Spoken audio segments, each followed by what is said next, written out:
السلام علیکم ورحمۃ اللہ وبرکاتہ۔ بسم اللہ الرحمن الرحیم۔ گناہوں کا کفارہ۔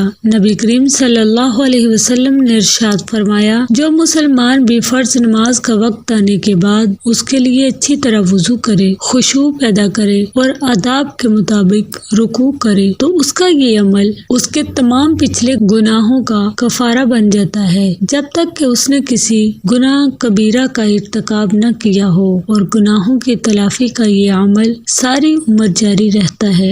گناہوں کا جڑنا۔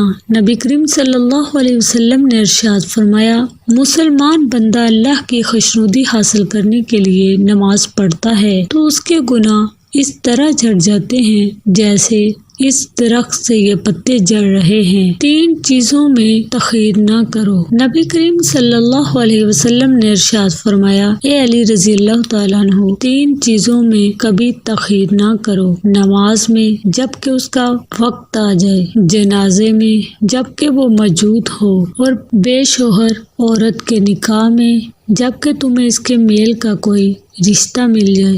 سب سے پہلا حساب۔ نبی کریم صلی اللہ علیہ وسلم نے ارشاد فرمایا، قیامت کے روز بندوں سے سب سے پہلے جس چیز کا حساب لیا جائے گا وہ نماز ہے۔ اگر وہ درست ہوئی تو اس کے سارے اعمال درست ہوں گے، اور اگر وہ خراب ہوئی تو اس کے سارے اعمال فاسد ہوں گے۔